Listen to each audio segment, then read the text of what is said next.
ప్రేక్షకులకి నమస్కారం. ఈరోజు నేను రమగారు కలిసి హైదరాబాద్ నుంచి సుమారుగా ఒక గంట ట్రావెల్ చేసి రంగారెడ్డి జిల్లా పెంజర్ల గ్రామంకి వచ్చామండి. ఇక్కడ ఒక విశిష్టత ఉంది.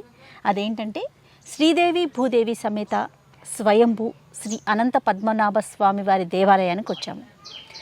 స్వయంభూ అనగానే పర్సనల్గా నాకు చాలా అంటే ఖచ్చితంగా దర్శించుకోవాలనిపిస్తుంది. ఇక రమగారి సంగతి అయితే చెప్పనక్కర్లేదు. అందులోనూ పద్మనాభ స్వామి అనేసరికి ప్రత్యేకంగా వెళ్ళి దర్శించుకోవాలి అనే ఒక ఆశతో ఇక్కడ దాకా వచ్చామండి.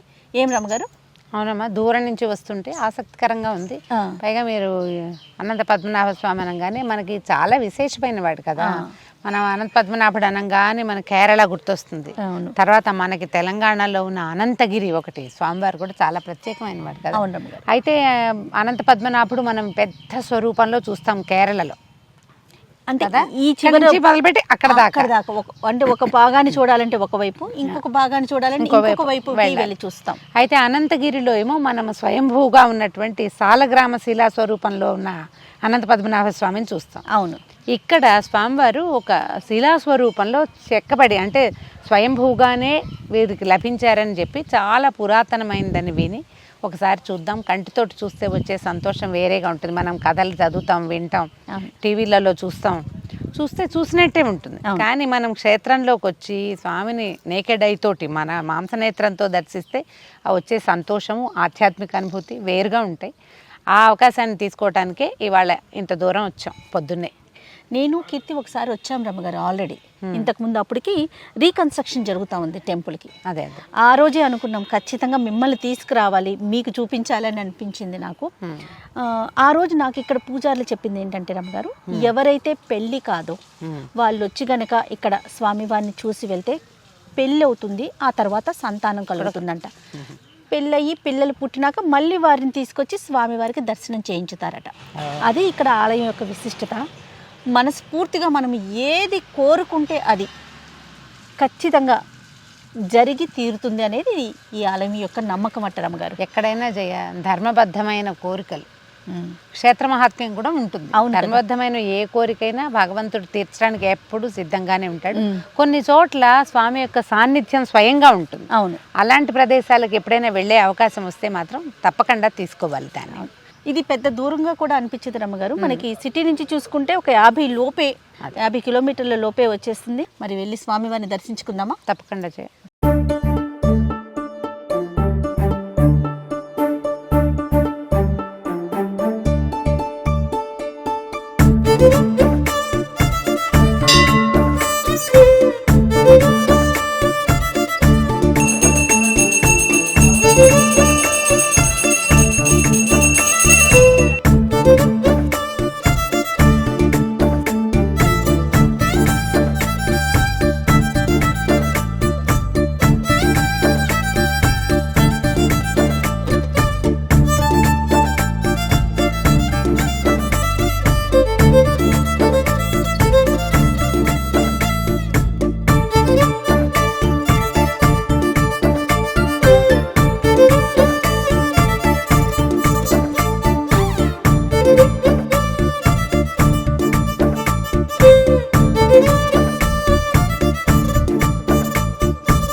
రమ్మగారు, స్వామివారిని దర్శించుకున్నాం. స్వయంభూని చూసినప్పుడు ఎట్లా అనిపించింది రమ్మగారు? చాలా క్యూట్గా ఉన్నాడు జయస్వామి కదండి, చాలా అందంగా ఉంది. కపోలాలు, గండస్థలాలు ఇట్లా పైకి ఉన్నట్టుండి మొహం, నవ్వు, కళ్ళు అవి ఒక చిన్న పిల్లవాడి ముఖంలాగా స్వరూపం పెద్దదిగా బాగుంది, విశేషంగా ఉంది. మనం ఇక్కడ ఒక దేవాలయం దర్శనం చేసుకున్నాం. మొదట పెద్ద స్వరూపంలో అనంత పద్మనాభుడు సేనమూర్తిగా కనపడ్డారు కదా. పక్కన చెన్నకేశవ స్వామి ఉన్నాడు, అమ్మవార్లు ఉన్నారు, ఆంజనేయ స్వామి సన్నిధి ఉంది. అయితే వీరికి పక్కన ఉన్న ఈ పురాతన స్వయంభూ ఆలయం అంటే ఆలయంగా మనకు కనిపించట్లే, ఒక మండపంలో ఉన్నారు కదండి. ఆ కట్టడం కూడా అంటే మనకి రెగ్యులర్గా ఆలయాల్ని చూస్తున్నట్టుగా ఆ కట్టడం కనిపించలేదు కదా. అంటే దీనికి పూర్వ చరిత్ర చెప్పుకోవాలి కదా జయ. మనం ఈ పెంజర్ల గ్రామంలో ఆవులు ఎక్కువగా ఉండేవాళ్ళు. వీళ్ళు అన్ని గ్రామంలో ఉన్న అన్ని కులాల వాళ్ళకి ఆవులు ఉండేవి. ఎవరి ఆవులు వాళ్ళు తోలుకునే కాలం కదా. అయితే ఆవులు తోలుకుని ఇలా అడవిలో, ఇదంతా అడవి ప్రాంతం అట, అడవిలోకి వెళ్తే వీళ్ళకి ఒక బాలుడు రూపంలో భగవంతుడు దర్శనం ఇచ్చాడు. ఒక పిల్లవాడు ఆకలిగా ఉంది, ఏదైనా ఇవ్వమంటే ఒక మామిడి వంశానికి చెందిన ఒక ఆయన మాత్రం పెద్ద మనిషి, ఒక పెద్దవారు పాలు తీసి ఆవు పాలు ఇచ్చారు ఆ పిల్లవాడికి. పిల్లాడికి. ఆ పాలు తాగి అక్కడే కాసేపు ఉన్న తర్వాత పడుకుంటానన్నట్టు ఆ బాలుడు రూపంలో ఉన్న ఆయన. పడుకుంటానంటే పిల్లవాడు పడుకుంటాడులే అని ఇక ఒక చెట్టు కింద పడుకోమన్నారు. వాళ్ళు వెళ్ళిపోయారు, ఆవులు తోలుకుంటూ వెళ్ళిపోయారు. సాయంకాలం వీళ్ళు తిరిగి వచ్చేసరి కల్లా ఆ బాలుడు ఏ ప్రదేశంలో పడుకున్నాడో అక్కడ ఒక విగ్రహం కనపడిందట వాళ్ళకి. కనపడింది ఏమిటి, 14 తలల శేషుడు పైనుంచి పట్టినట్టు శయనమూర్తిగా ఉన్న అనంత స్వరూపం. పాదాల దగ్గర శ్రీదేవి భూదేవి అమ్మవార్లు ఇద్దరు కూర్చున్నది. ఒక ఎంత ఉంది అది అంత.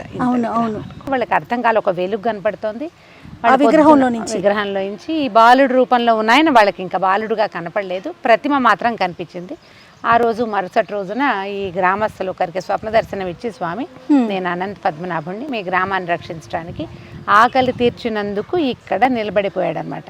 నువ్వు గమనించు, ఎక్కడ ఆవులు ఉంటే అక్కడ భగవంతుడు ఉంటాడు కదా రమ్మగారు. ఖచ్చితంగా. మనం తిరుమల వెంకటేశ్వర స్వామి వారి చరిత్ర చెప్పుకుంటామా? అవును. ఆవు వచ్చి పాలు వదిలిపెట్టింది పుట్టలో. అవును.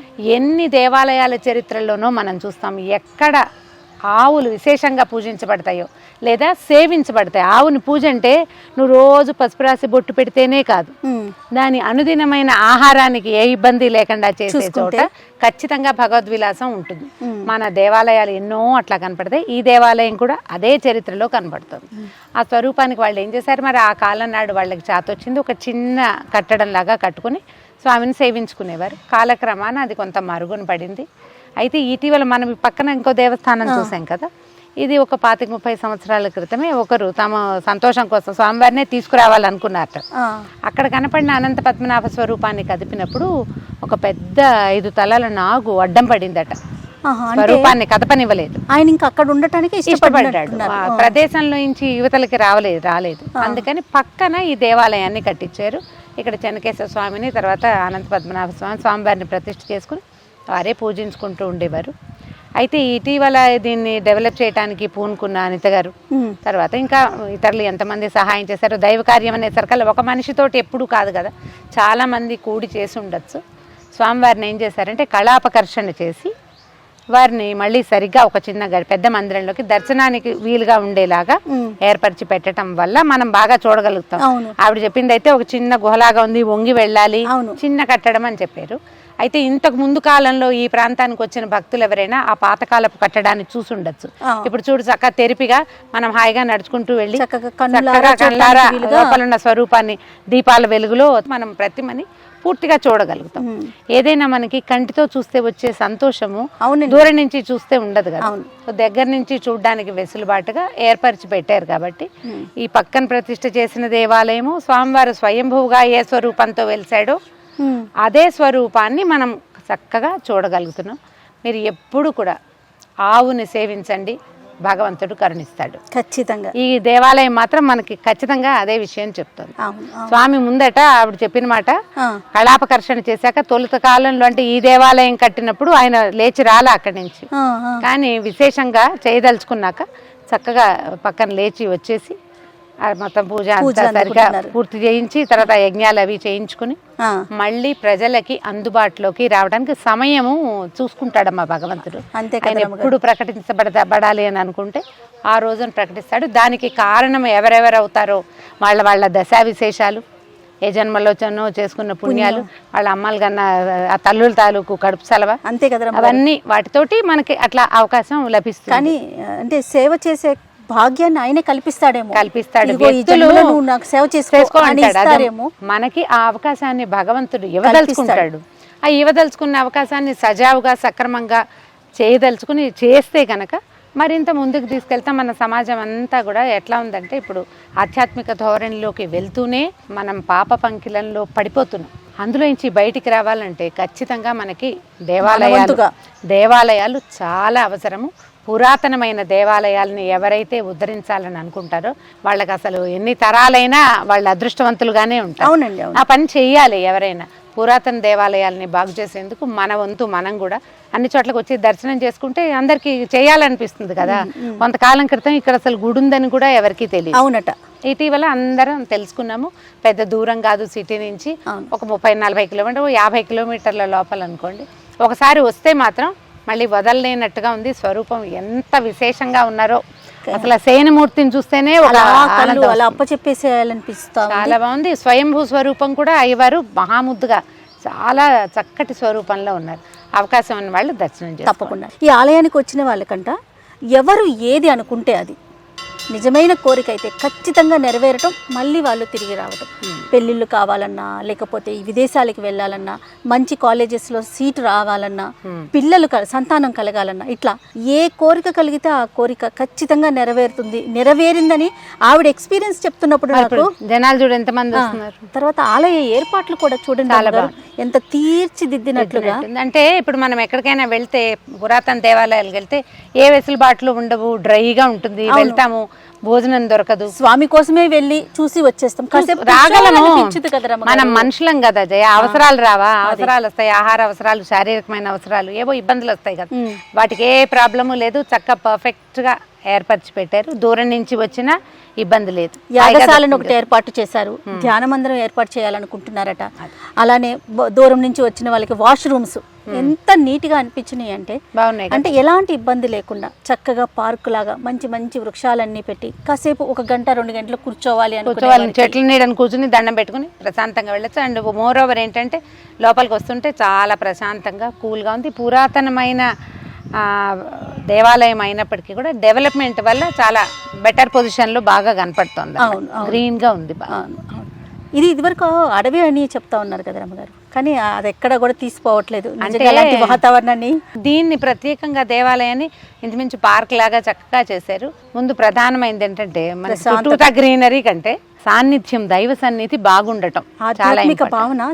అంటే మనకు రాగానే అదొక ఫీల్ అనిపిస్తుంది. పద్మనాభ స్వామి అనగానే మనకి సహజంగానే ఒక అనంత శయన స్వరూపం పడుకున్నట్టుగా శయనమూర్తిగానే ఉన్నారు కదా. మన స్వయంభూమూర్తి శయనమూర్తిగానే ఉన్నారు, ప్రతిష్ఠ చేయబడిన మూర్తి కూడా శయనమూర్తిగానే ఉన్నారు. ప్రతిష్ఠా స్వరూపం కూడా ఎంత బాగున్నారు, మహా చక్కగా ఉన్నారు. మంచి కళైన రూపం. అవును, చాలా బాగుంది.